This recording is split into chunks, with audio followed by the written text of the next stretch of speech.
우리가 아기를 키울 때라든지 우리가 어릴 때 생각해보면 많이 이렇게 형제와도 다투고 친구들하고도 다투기도 합니다.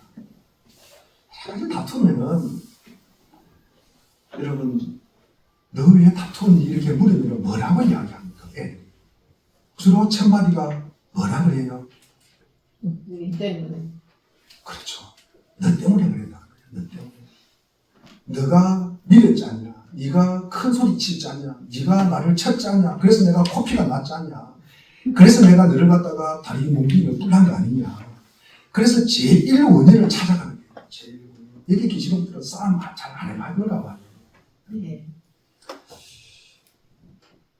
그러면은 우리가 이거를 철학적으로 한번 이야기를 해보면은 제1 원인을 찾아가는 거예요. 제1 원인을 찾아갑니다. 우리가 아리스토텔레스라는 이분은 이 표현을 갖다가 부동의 동자라고 해요. 여러분 주변 세상에 관찰 가능한 모든 선행 원인을 갖다가 추적해 가는 거예요. 인과관계의 사슬을 거슬러 올라가다 보면 부동의 동자를 만난다는 거예요. 그럼 부동의 동자가 뭐냐? 어떤 것에 의해서도 영향을 받지 않은 채 생명운동을 만들어낸 최초의 원인을 갖다가 부동의 동자라고 해요. 우리가 또 잘 아는 그 다윈이라는 선생님이 계셔요. 찰스 다윈. 우리 찰스 다윈 그러면 생각나는 말이 무엇입니까? 그분의 대답 한번 해보세요. 찰스 다윈 그러면 여러분 진화론이라는 생각이 나잖아요. 그럼 왜 진화론이 왜 이렇게 이끌어져 왔을까?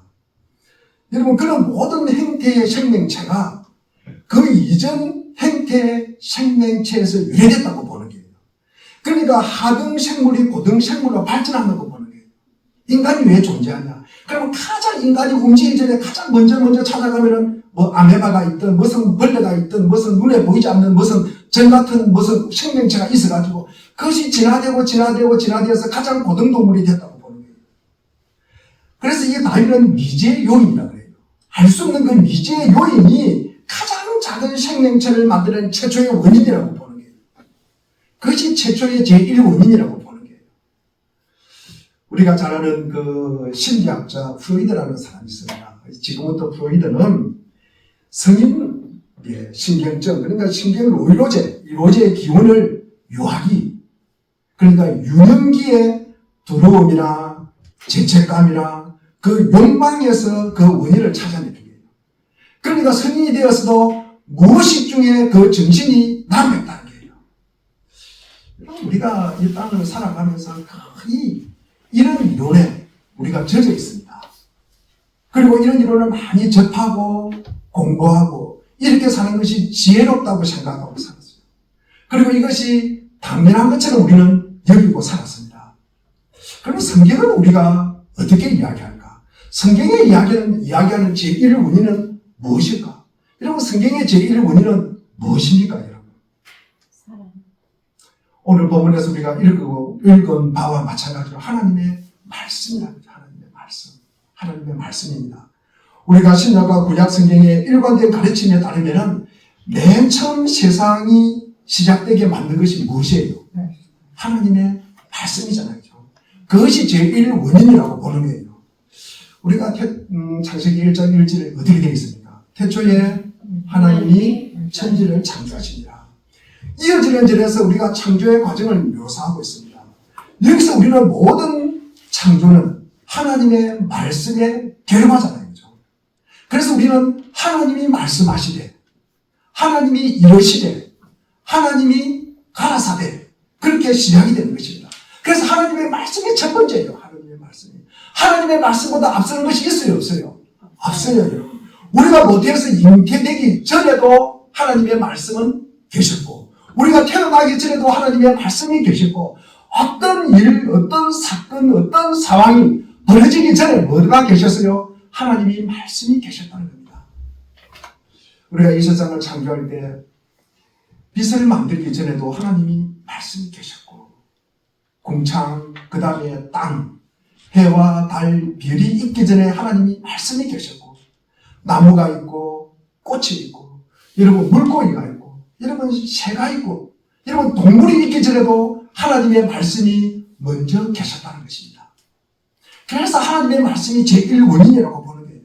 여러분, 우리가 하나님의 말씀이 첫 번째 원인이 아니라고 생각하면, 여러분, 이 땅에 뭐 이것도 있고 저것도 있고 다 있고 나서 하나님의 말씀이 있었다. 그러면 엉망진창이 되었을 것입니다. 여러분, 정부가 있기 전에도, 교회가 있기 전에도, 여러분, 병원이 있기 전에도 하나님의 말씀이 먼저 있었다는 것입니다.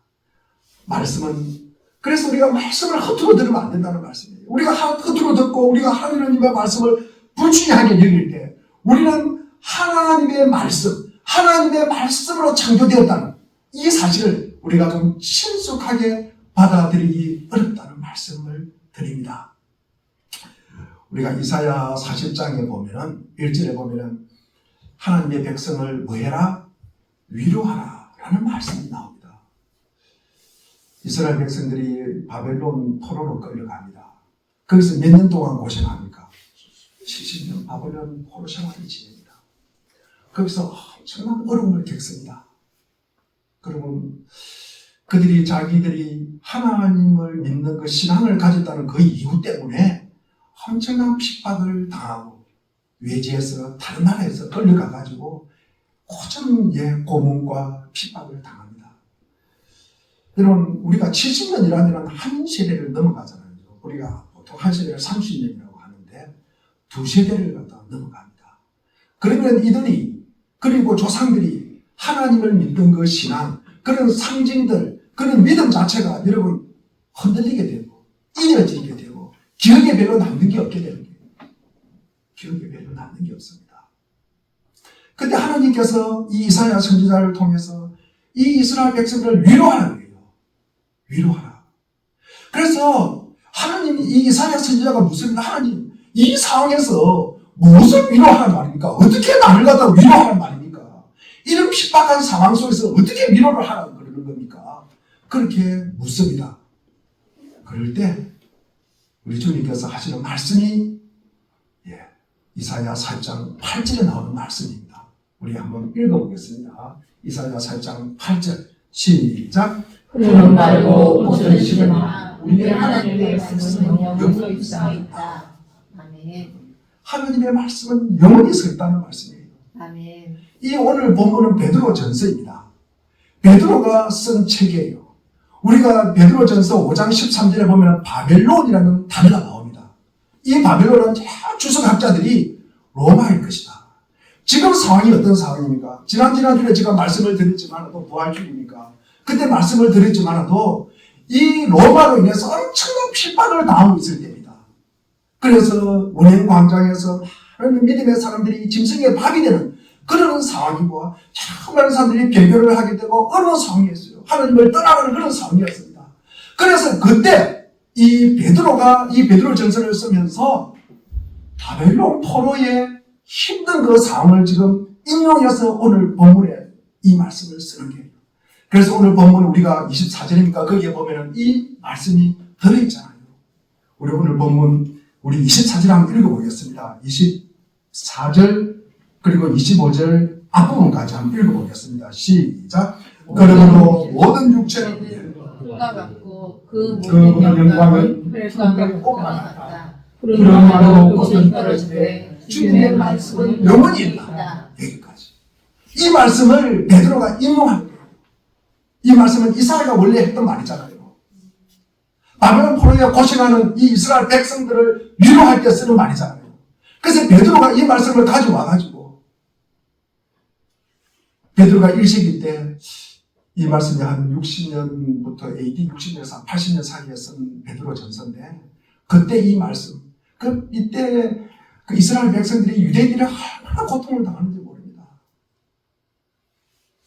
그때 위로하기 위해서 이 말씀을 썼다는 말씀이에요. 우리가 요한복음 1장 1절을 더 보면은 태초에 말씀이 계시니라. 여러분, 이 말씀이 하나님과 함께 계셨다. 그래서 하나님의 말씀이 선포되는 것을 우리가 뭐라고 부릅니까? 하나님의 말씀이 선포되는 것을 우리는 설교라고 합니다. 설교라고 합니다. 그래서 우리가 하나님의 말씀은 설교와 밀접한 관계를 가지고 있는 거예요. 이는 설교자의 말이 아니라 성경의 입장이라는 것입니다. 성경의 입장이라는 것입니다. 우리가 성경을 납득하고 우리가 인정하고 받아들이면은 우리가 설교와 하나님의 말씀은 밀접한 관계를 가지고 있구나. 이것을 우리가 인정하지 않을 수가 없습니다. 우리가 설교와 밀접하게 연관된 이 하나님의 말씀이 본질이에요. 설교 안에 담기는 하나님의 말씀은 우리가 아는 사람을 통해서 그리고 우리의 친숙한 눈으로 우리에게 다가온다는 것입니다. 눈에 보이는 성경의 모든 요소는요, 한번 보십시오. 여러분 평범해요. 그리고 세속적인 그런 부분이 많습니다. 그러나 그것을 통해서 하나님의 말씀이 전달된다는 거예요. 전달됩니다. 어떻게 이런 일이 이루어지는지 여러분 하나님의 기적에 속하는 것입니다. 그런 일이 일어난다는 것은 교회가 2000년 걸쳐서 역사적으로 그리고 전통적으로 그리고 공통적으로 경험하고 전하는 내용입니다. 이것은요 우리가 성령의 신에서 일어난 일과 다를 바가 없다. 하나님께서 인간을 선택하여 자신의 충만함을 드러내는 것입니다. 그래서 우리는 모든 시대를 위한 하나님의 말씀을 내가 이미 다 들었다. 내가 이미 다 알고 있다. 이렇게 말하면 안 된다는 말씀을 드리는 것입니다. 선포되는 말씀은요 언제나 새롭습니다. 언제나 새롭고 놀랍고 신선한 말입니다. 그래서 하나님의 말씀은 건판에 새겨놓고 우리가 보는 박물관의 소장품이 아니라는 말씀이에요. 그래서 하나님의 말씀은 어디에 담겨요? 하나님의 말씀은 늘 부족한 질그릇에 담기는 거예요. 금그릇에 담기는 것이 아니라 질그릇에 담긴다는 말씀입니다. 본문은 하나님의 말씀을 보셔야 할 때 우리가 어떤 행사를 붙일까? 우리가 23절 앞부분에 하나님의 말씀 앞에 어떤 내용이 들어있습니까? 우리가 하나님의 말씀 앞에 살아 계시고 뭐하다? 영원하신 하나님의 말씀이라고 되어 있습니다. 옛날 우리 개정판에 보면은 살아있고 항상 있는 여러분 설교를 통해서 우리에게 따오는 이 하나님의 말씀의 놀라운 특징이 늘 새롭다는 것입니다. 제가 1년에 52번을 갖다 거의 52주가 있으니까 거의 이렇게 설교를 하는데 똑같은 본문을 가지고 똑같은 말씀을 전한 적이 있습니까? 없습니까? 아마 30년, 40년 목회하시는 목사님들도 똑같은 말씀을 전한 적은 한 번도 없습니다. 늘 새롭게 그 말씀을 전합니다. 그런데 하나님의 말씀은 변하지 않고 영원하고 그리고 악함과 약함과 그리고 이 타락에 오염되지 않다는 말씀입니다. 그리고 우리가 설교가 늘 새롭다. 그러면은 새롭지 않는 부분이 있습니다. 우리가 성례이라면은 성례가 뭡니까? 세례와 성만찬, 그죠? 세례와 성만찬은 늘 변하지 않습니다. 여러분 우리가 오늘날도 우리가 성례, 그러니까 세례와 성만찬을 할 때 2000년 전에 진례된 방식과 거의 같습니다. 거의 변함이 없습니다. 세례할 때 뭐가 필요합니까? 물이 필요하고 세례. 성만찬할 때 뭐가 필요합니까? 떡과 포도주가 필요하고 그때도 이렇게 했다는 말씀입니다. 우리가 세례와 성만찬을 진례할 때 거의 또 같은 본문을 가지고 같은 찬송을 부르면서 성례를 갖다가 하게 됩니다. 만약에 우리가 2세기를 돌아간다. 2세기 교회에 돌아가지고 세례를 받는다. 성만찬을 한다. 그러면 아마 지금 하는 것과 별반 차이가 없을 것이다. 그게 아마 익숙하고 그게 우리가 자주 보던 지금 우리가 자주 보던 모습일 것이다 라고 생각합니다. 예배는 고정되고 변하지 않는 부분이 있다는 거죠. 우리가 특정한 기도는 우리가 조금 전에 고백한 사도신경 바뀌어요 안 바뀌어요? 잘 안 바뀌어요. 주기도문 바뀌어요 안 바뀌어요? 잘 안 바뀌어요. 세례하는 방식 잘 바뀌어요 안 바뀌어요? 안 바뀌어요. 성만찬 바뀌어요 안 바뀌어요? 안 바뀌어요 여러분. 이런 부분은 우리가 살아있고 항상 있는 하나님의 말씀에 결과라는 거예요. 결과는 이것은 변하지 않는 거예요 여러분. 끊임없이 신실하게 이루어진 이 교회의 전통이에요. 이것이 우리에게 연결해 준다는 말씀입니다. 변하지 않지만 이것이 우리에게 전통으로 연결해 준다는 말씀입니다. 그런가 하면 예배는 늘 새로운 부분이 있어요. 조금 전에 제가 말씀드린 것과 마찬가지로 설교는 늘 새로워요. 새롭습니다. 현 시대를 방향하기 때문에 요즘 우리가 중보기도 우리에게 당한 모든 삶의 기도가 같을 수가 없잖아요. 어제는 누가 감기가 들어서 아팠는데 또 기도하고, 오늘은 내게 기쁜 일이 있어서 또 기도하고, 내게 또 새로운 일이 있어서 또 기도하고, 그리고 우리가 찬양도 늘 조금씩 바뀌어가요. 우리 시험도 그렇고 시대를 반영하는 그런 모습이 많이 있지 않습니까? 예전에 이런 부분은 하나님의 말씀이 언제나 새롭게 전해진다는 사실이에요. 이것을 어떤가 증거하는 것입니다. 하나님의 말씀은 매일매일 새로운 능력과 은혜로 우리에게 찾아옵니다. 2000년 전에 우리가 전통을 고수하던, 우리가 날마다 새롭게 듣는 이 하나님의 말씀이든, 우리가 어느 한쪽이라도 우리가 무시하면 우리가 하나님의 말씀을 무시하는 것이다. 그래서 우리가 하나님의 말씀은 늘 똑같으면서도 하나님의 말씀은 늘 새롭다고 우리에게 이야기를 갖다가 하게 된다는 말씀입니다. 바로 이 하나님의 말씀, 즉 선포되는 복음, 살아있고 항상 있는 말씀이 우리 삶의 배후에 여러분 제1 원인으로 작용을 해야 된다는 말씀을 제가 드리고 싶어서 제가 오늘 말씀을 전합니다. 이 말씀 덕분에 우리의 삶이 시작된 거 아닙니까? 우리가 지난주에 부활절을 지냈잖아요. 우리가 거듭났잖아요. 다시 살아났잖아요, 여러분. 우리가 이렇게 할 수 있는 것은 뭐다? 하나님의 말씀 때문이라는 거죠. 우리 베드로전서 우리가 1장 23절 우리가 같이 한번 읽어보겠습니다. 베드로전서 1장 23절입니다. 시작. 여러분은 다시 태어났습니다. 그것은 썩으시고 그렇게 된 것이 아니라 썩지 않으시고 살아계시고 영원하신 하나님의 말씀으로 그렇게 되었습니다. 그러면 우리가 처음에 이 두 문장을 갖다가 한 문장으로 연결시켜서 여러분이 다시 태어난 것이 뭐 때문이에요? 하나님의 말씀으로 그렇게 됐단 말이에요. 하나님의 말씀으로 우리가 새롭게 되었다는 말씀입니다. 제가 조금 전에 우리 자신을 이해하고 우리가 믿음의 삶을 살아가는데, 제가 조금 전에 이야기한 세 사람의 어떤 이론을 갖다가 인용을 했습니다. 아리스토텔레스가 부동의 동자라 그러고, 우리가 다윈이 미제 요인이라 그러고, 프로이드가 심리적 무의식을 우리가 거기에 일이 생기고 사건이 생기고 문제가 생기면 우리가 여기에 먼저 찾아가게 되는 거예요. 여기에 먼저 찾아가면 이거는 우리의 하나님의 말씀이 우리에게 오기가 힘들다는 말씀을 제가 드리는 거예요. 우리의 삶 속에 이것이 팽배해 있습니다. 거의 90% 이상이 이렇게 팽배해 있습니다. 이것을 우리가 지혜라고 이야기하기 때문에 우리가 이것을 배우는 거예요. 그렇기 때문에 우리가 문제가 터지고 상황이 생기면은요, 여러분 늘 뭡니까? 하나님의 말씀이 들어오기 전에 이것이 먼저 들어온다는 거예요. 이것이 늘 인과관계의 사슬에 여러분 우리는 거기에 매여 있다는 말씀이에요. 그렇기 때문에 이렇게 됐다, 그렇기 때문에 이렇게 됐구나, 늘 우리가 이렇게 말씀을 많이 하게 됩니다. 결국 잠재적으로 우리 속에 늘 그렇게 교육을 받아왔어요. 여러분 우리가 기독교 상담학을 공부하면 여러분 제일 먼저 뭐 합니까? 여러분 썸뿌리 빼는 이야기 하죠. 어릴 때 이야기. 그걸 뭡니까? 프로이드 심리학 가지고 하는 거예요, 여러분.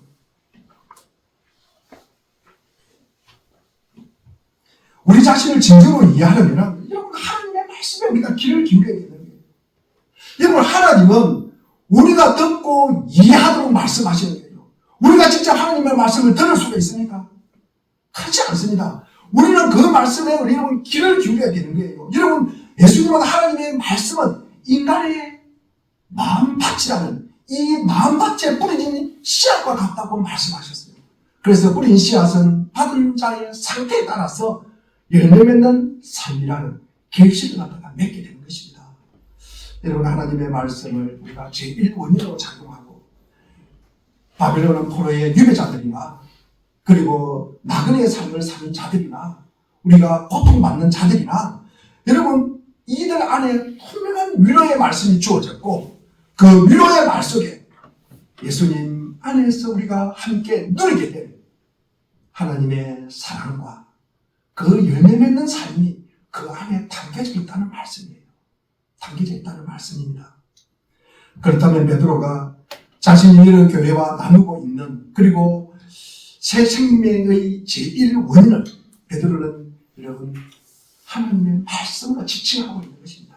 베드로가 이 하나님의 말씀을 모사하기 전에 우리가 어떻게 행동사가 어떻게 됐다고요? 여러분 살아있고 영원히 있는 살아있고 항상 있는 그게 바로 예수 그리스도 안에서 살아가는 삶의 밑바탕 그 우리의 삶의 밑바탕에 무엇이 있는지를 여러분 알려주는 굉장히 귀중한 여러분 정보가 되는 것입니다.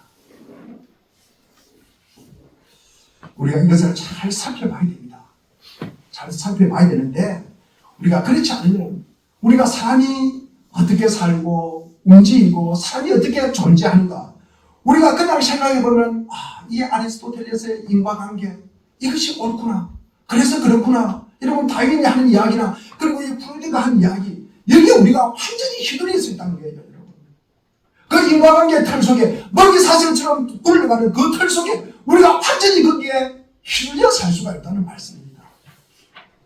여러분 우리가 베드로가 말하는 이 한 가지 우리 25절에 보면은 뒤에 보면은 너희에게 전한 복음이 뭐라고요? 하나님의 말씀입니다. 말씀. 하나님의 말씀. 우리 25절 한번 읽어보겠습니다. 25절입니다. 시작. 주님의 말씀은 영원히 있다. 이것이 여러분에게 복음으로 전해진 말씀입니다. 우리가 이 말을 갖다가 제가 조금 덜 신학적으로 표현하면 설교라는 말로 표현을 하는 것입니다. 제가 설교에 대한 도를 갖다가 너무 지나치게 허구 맹랑하게 과장 광고를 하는 것도 아닙니다. 여러분 허세가 가득한 문구처럼 설교의 가치를 부풀리려고 제가 광고하는 것도 아닙니다. 여러분 저도 개인적으로 저장 설교 시간에 제 경험 이야기하고 제가 읽었던 책 이야기하고 저도 관심 있는 분야 이야기하고 건강 이야기하고 여러분들이 좋아하는 건강 여러분 이야기하고 그렇게 지내면은 여러분 참 편하게 여러분 설교할 수 있습니다. 그러나 제가 경험한 것은요 저 개인적인 것이잖아요. 저 개인이잖아요. 그래서 저 개인이기 때문에 제가 개인이 하는 이야기는 이 말이 누구에게나 어디서나 그것이 진리가 될 수 없다는 말씀이에요. 누구에게나 어디에나 그 말씀이 최종적이고 궁극적이고 결정적이고 중요할 수 없다는 말씀이에요. 여러분 내가 경험한 것이 최고다. 그것을 주장하면 어떻게 됩니까? 내가 들은 말씀이 최고다. 그렇게 주장하면 이건 율법주의로 흘러가는 거예요. 율법주의가 뭡니까? 내가 최고고 당신이 틀렸다는 거 아닙니까? 그러면 공동체가 이루어질 수가 없는 거예요. 우리가 함께 할 수 없는 거예요. 여러분 누가 나를 갖다가 싫다고 그러고 나를 갖다가 틀렸다고 그러는데 좋아할 사람 누가 있습니까? 우리는 하나님의 말씀을 집중해서 들을 훈련이 필요한 거예요. 그래서 여러분 성경 말씀도 마찬가지 그리고 우리가 설교 말씀을 통해서 전해지는 하나님의 말씀은 우리가 누구이며 어디로 가는지를 알려줍니다. 우리가 그 말씀을 들을 때 우리는 그것이 우리 안에서 우리를 위해서 그리고 우리가 함께 하시는 하나님의 일하심에 관한 그분의 말씀을 우리가 발견하게 되는 것입니다. 그분의 말씀은 침묵하지 않고 우리에게 늘 신금을 올려주는 것입니다. 하나님의 일에 관한 말씀이 복음이잖아요. 그래서 하나님의 선하신 일을 갖다가 선포하는 좋은 말씀입니다. 하나님의 말씀은 우리가 존재하기 시작할 때부터 하나님이 우리를 사랑하신다고 말씀을 하셨어요. 우리가 반역하고 우리가 무지하고 우리가 혼란 속에 있을 때도 하나님은 우리를 사랑하시고 하나님께서 우리를 사랑하실 것이다. 하나님이 우리를 사랑하실 것이라는 그것 때문에 여러분 내일이 있는 거예요. 미래가 있는 것입니다. 하나님은 오늘만 사랑하고 내일을 사랑하는 것을 우리가 확신이 되지 않는다면 우리에게 어떻게 영혼이 있겠습니까? 영혼이. 내일이 있겠습니까? 여러분 우리의 삶은 하나님의 사랑에서 빚어낸다. 여러분 이 말이 무엇이에요? 여러분 하나님의 말씀이 우리를 빚어낸다. 여러분 예수 그리스도께서 우리의 은으로 우리가 있는 자리에서 하나님의 말씀이 들린다는 뜻입니다. 이게 우리가 예수 그리스도의 사역과 말씀은 하나님의 말씀을 하는 것입니다. 일반적인 진리나 우리가 추상적인 관념이 아니라는 말씀이에요. 우리에게 오시고 우리와 함께 하시고 우리를 위하시는 하나님의 말씀이라는 것입니다. 우리가 이 시간 하나 더 생각해 볼 것은 우리가 제1 원인이 여러분 부동의 동자다. 여러분 이 부동의 동자라는 것은 여러분 인간관계의 틀 속에서 엮어져 나가는 거예요. 그런 기계적으로 움직이는 것입니다. 인과관계의 사슬에 내가 몸을 맡기는 것이 가장 지혜롭다는 거예요. 그 인과관계는 여러분 결정론적이다. 기계론적이다. 이것은 알아서 펼쳐지는 거예요. 나와 상관없이 펼쳐지는다는 말씀입니다. 우리는 그것에 대해서 알 수 있는 일이 있어요, 없어요? 인과관계 틀 속에서 굴러가는데 내가 별로 할 게 없는 게 여러분. 거기에는 하나님이 개입할 것도 별로 없어요, 여러분. 우리에게 문제가 생기면 뭐가 있어서 그랬다. 어제 일 때문에 오늘이 있는 것이고 오늘 일 때문에 내일이 있는 것이고 그것이 톱니바퀴처럼 착착 굴러가기 때문에 거기에는 우리가 개입할 여지도 없고 하나님도 개입할 여지가 없는 거예요. 일어나는 모든 일은 그 이전에 일어난 일에 결과라는 말씀이에요. 그 이전에 일어난 모든 일에 결과라는 말씀이에요. 여러분 성경은요 이 인과관계를 갖다가 파괴하는 겁니다. 우리가 욥기 1장 1절에 보면 뭐라고 기록되어 있습니까? 우스 땅에 욥이라는 사람이 살았다. 욥은 온전하고 정직하고 하나님을 경외하고 악에서 떠난 자. 악에서 떠난 자. 여러분 한번 읽어보겠습니다. 욥기 1장 1절 시작. 우스라는 곳에 욥이라는 사람이 살고 있었다. 그는 의롭고 정직하였으며 하나님을 경외하고 악을 멀리하는 사람이었다. 이랬던 욥이 여러분 10명의 자녀가 왜 하루아침에 다 죽어버려요? 세상에 이런 사람이 있습니까? 이렇게 믿음 좋은 사람이 있어요? 이렇게 믿음이 좋으면 그 결과가 굉장히 좋아야 될 거 아닙니까? 하나님도 인정한 사람이에요. 그런데 이 사람이 욥이라는 사람이 왜 하루아침에 바람 불고 불나고 뭐 이방민족이 침입해가지고 그 만든 재산을 다 사라져버리고 아내도 저주하면서 도망가버리고 자기는 제 위에 앉아서 여러분도 헌데 그러니까 부스럼 있잖아요. 그 기와장으로 끌고 있는 거예요.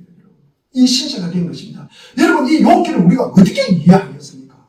이 사실을 여러분이 어떻게 받아들입니까?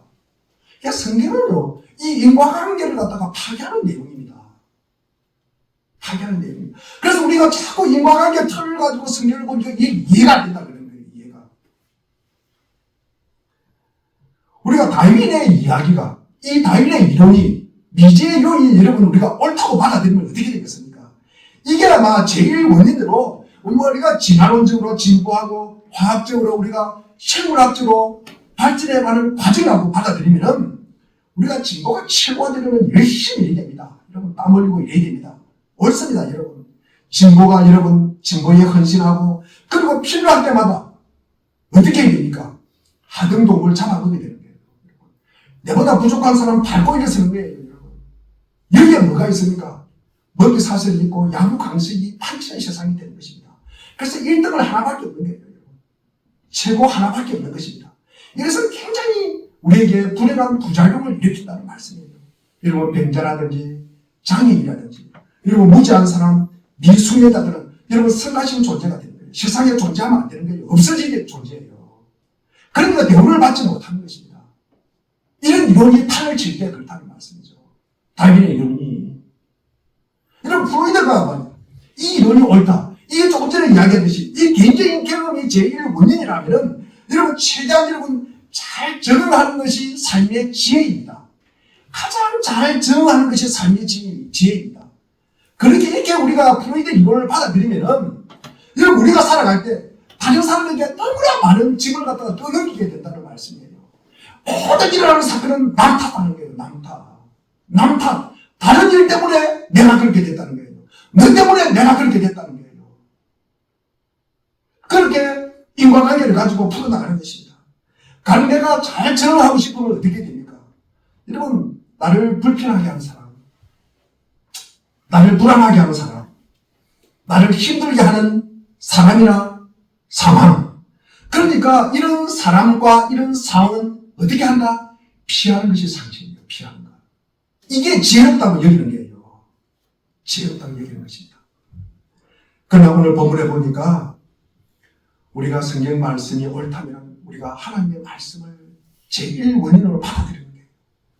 그 말씀이 우리를 위하여 그리고 하나님이 행하신 좋은 일에 관한 좋은 말씀을 우리가 받아들인다면, 다시 말해서 우리가 하나님의 사랑을 받고 있다면 우리가 사랑할 자유를 얻는 거예요.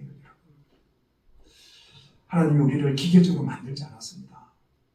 저는 개인적으로 그런 생각을 하게 됩니다. 하나님이 선악과 나무하고 이 인간을 자유하고 바꾼 것이다. 그 선악과를 따먹는 큰 위험한 그 일과 우리의 자유를 바꾼 것이다. 저는 그런 생각을 하게 됩니다. 그만큼 자유가 소중한 거예요. 여러분, 오늘 우리가 교회 오면서 누가 멱살 잡고 여기 왔습니까? 안 오면 죽인다 그래서 여기 왔습니까? 여러분, 믿고 안 하고 안 믿고는 자유입니다. 여러분. 그걸 목사가 어떻게 할 수도 없고요. 여러분, 편안한 마음으로 오셨든지 불편한 마음으로 오셨든지 여러분 어떤 마음으로 오셨든지 여러분 자유롭게 이 자리에 앉아 있는 것입니다. 여러분 다리를 묶어가지고 매운 사람은 제가 아무도 없는 걸로 제가 알고 있습니다. 아멘. 이게 자유예요. 자유입니다. 자유는 얼마나 중요한 소중한지 모릅니다. 아멘. 우리에게 자유를 주셨어요. 그래서 여러분 우리가 바로 그 적용의 결과를 이렇게 말하고 있는 것입니다. 우리가 22절 한번 읽어보겠습니다. 22절입니다. 자, 22절 시작. 여러분은 진리의 순종함으로 육을 정결하게 하여서 흠림없이 서로 사랑하게 되었으니 순결하고 서로 뜨겁게 사랑하십시오. 아멘. 마음으로 뜨겁게 사랑하라. 아멘. 깨끗한 마음으로 서로 끊임없이 사랑하십시오. 아멘. 이게 남는 장사입니다. 우리 하나님이 우리에게 부탁한 말씀이에요. 서로 사랑하라. 아멘. 서로 사랑하라. 이것이 가능한 이유가 무엇입니까? 우리가 하나님의 사랑을 받은 피조물이기 때문입니다. 아멘. 우리가 사랑을 받았기 때문에 우리가 사랑을 받았기 때문에 사랑을 나눠줄 수가 있다는 말씀이에요. 이것은 삶을 위한 최고의 조언입니다. 이 딸을 사랑해서 사랑 없이 여러분 어떻게 살 수 있겠어요? 사랑으로 잉태된 우리의 본성에 부합하는 내용입니다. 이것은 지위, 여러분 재능, 여러분 무관합니다. 여러분 사람이 순종할 수 있는 현실적인 조언이잖아요. 여러분 얼마 전에 투표가 끝났어요. 여러분 본인이 지지하시는 분이 되신 분도 있고 안 되신 분도 있을 것입니다.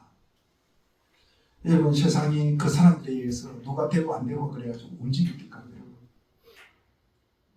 세상이 그래요. 세상은 하나님의 뜻대로 움직이는 것입니다. 아멘. 하나님의 말씀이 제일 원인이라는 것입니다. 아멘. 여러분 가장 여러분 우리가 인간다운 행동이 뭐예요? 여러분 남 무시하는 것입니까? 남 밟는 것입니까? 여러분 체념하는 것입니까? 여러분 무자비한 행동을 갖다가 하면서 남을 갖다가 해치는 것입니까? 여러분 자기 중심적으로 살아가는 행동입니까? 사랑입니다. 사랑입니다. 이 사랑은 우리가 받은 사랑, 우리가 주님이 우리에게 주신 그 사랑 우리가 나눠주는 것이잖아요. 요한복음 3장 16절에 하나님이 세상을 이처럼 사랑하사 독생자를 주셨으니 그분을 위해서 우리가 영생의 삶을 살아가는 거 아닙니까? 우리가 부활절을 지낸 지가 2주 되었습니다. 2주. 우리 주님이 사랑의 결과로 우리가 부활 그리고 영생 우리가 구원받은 자로 살아가는 것입니다. 여러분 사랑에는 진보한 요소가 없습니다.